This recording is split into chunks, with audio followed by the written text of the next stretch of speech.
Good morning guys! Nandito tayo ngayon sa tinatawag nilang New Zealand of Zambales. So umaga ngayon, kakagising lang namin, nag-overnight kami dito. So sobrang lamig kapag umaga, lalo kapag madaling araw.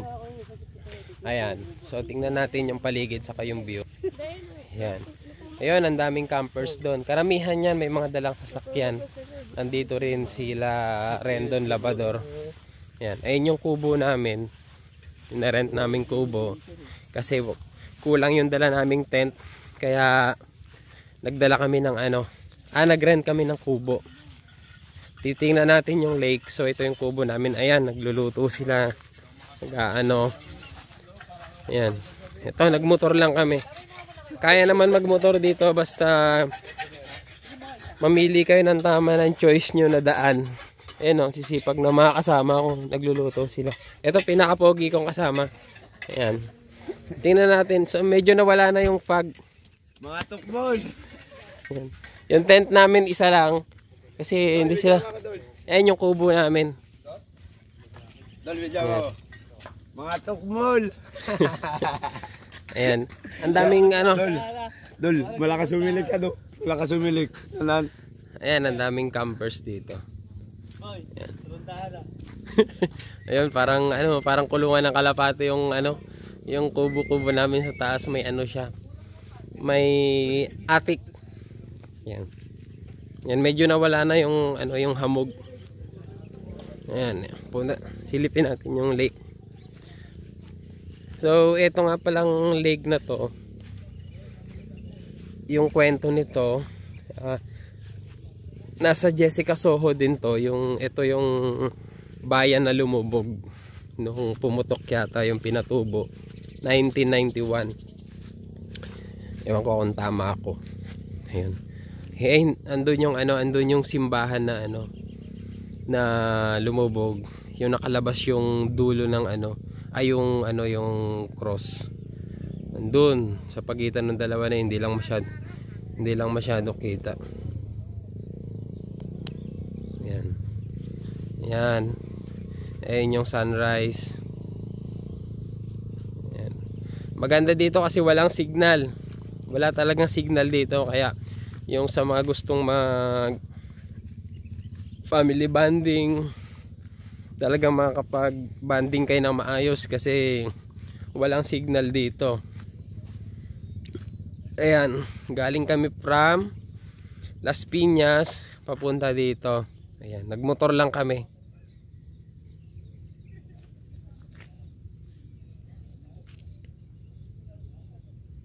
Ayan. Ayan yung lake. Pag gusto niya naman hindi kayo masyadong mahirapan, ito tip ko sa inyo. Doon kayo pumunta sa tawid. Kaya lang magbabayad kayo ng bangka patawid dito. Ayun yung tawid na yun, ayun no. Yun.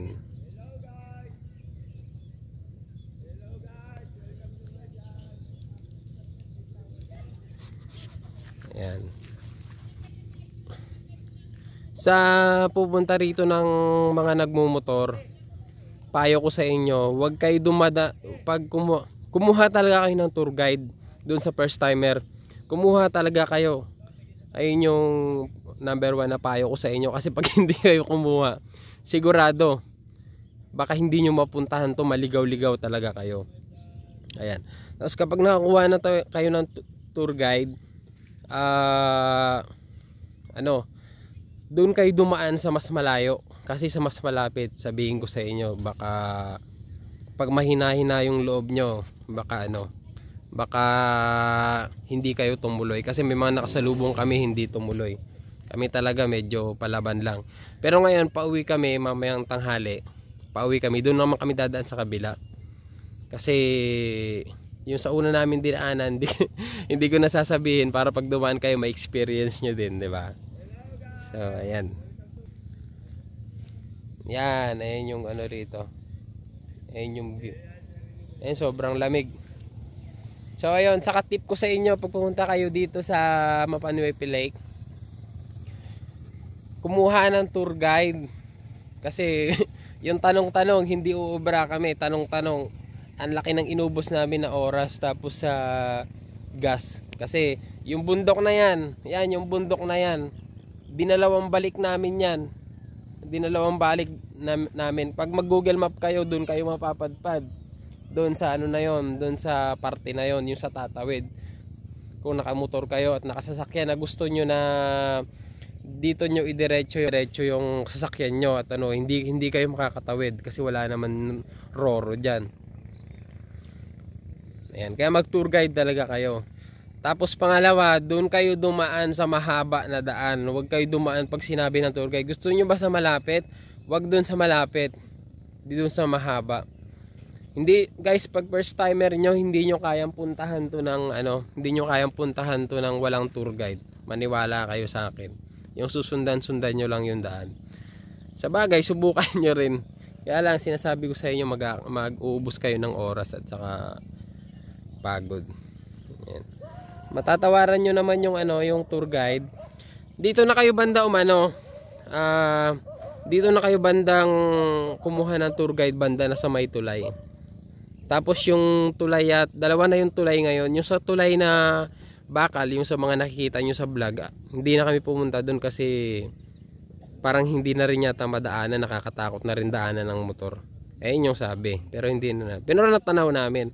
Kasi parang maano na yata, marupok na yata. Gumagalaw-galaw na. Ayan, napakaganda ng view. Ayan. Dito wala talagang signal kaya talagang kayo yung magbabanding, ganun. Ayan.